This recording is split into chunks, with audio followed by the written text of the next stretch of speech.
Hallelujah. Amen. Thank you Jesus. இந்த மாதம், இந்த இரண்டாவது மாதம் கர்த்தர் நமக்கு கிருபையாய் கர்த்தர் வாக்கு கொடுக்கிறார். இதோ நான் உனக்கு ஒரு புதிய காரியத்தை செய்வேன். ஒரு புதிய காரியத்தை உனக்கு நான் செய்வேன். கர்த்தராகிய ஆவியானவர் இன்றைக்கு இந்த சத்தத்தை கேட்கிற ஒவ்வொரு பிள்ளைகளுக்கும் இந்த இரண்டாவது மாதம் கர்த்தர் ஒரு வாக்குத்தத்தத்தை கொடுக்கிறார். இதோ நான் உனக்கு ஒரு புதிய காரியத்தை செய்வேன்.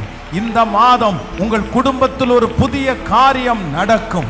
உங்கள் வேலை ஸ்தலத்தில் ஒரு புதிய காரியம் நடக்கும். சரீரத்திலே ஒரு புதிய காரியம் நடக்கும். இந்த மாதம் புதுமையை காண்கிற ஒரு மாதம். இதுவரையிலையும் பழமையே பார்த்து பார்த்து சோர்ந்து போய் ஒரு புதுமையை கூட பல வருடமாய் காணாமல் ஒரு புதுமைக்காக ஏங்கி இருக்கிற பிள்ளையே, ஒரு புதுமை வராதா? ஒரு மாற்றம் வராதா?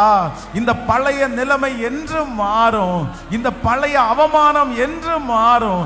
இந்த குறைவு என்று மாறும். ஆனால் கர்த்தராகிய ஆண்டவர் கிருபையாய் வாக்கு கொடுக்கிறார். இந்த மாதம் இதோ நான் புதிய காரியத்தை செய்கிறேன். அது இப்பொழுதே தோன்றும். நீங்கள் அதை அறியீர்களா? அது வனாந்தரத்திலே வழியையும் அவாந்தர வழியிலே நான் ஆறுகளையும் உண்டாக்குவேன். நல்ல கரங்களை தட்டி இந்த மாதம் ஒரு புதுமையை என் கண்கள் பார்க்க போகிறது.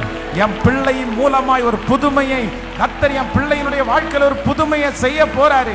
என் குடும்பத்தில் ஒரு புதுமையை செய்ய போறாரு. ஹalleluya. நான் நம்புறேன் ஆண்டவரே, நம்புறேன். சொல்லுங்க ஆண்டவரே, இந்த வார்த்தையை நான் நம்புறேன். ஆண்டவரே, நான் நம்புறேன். நீர் எங்களை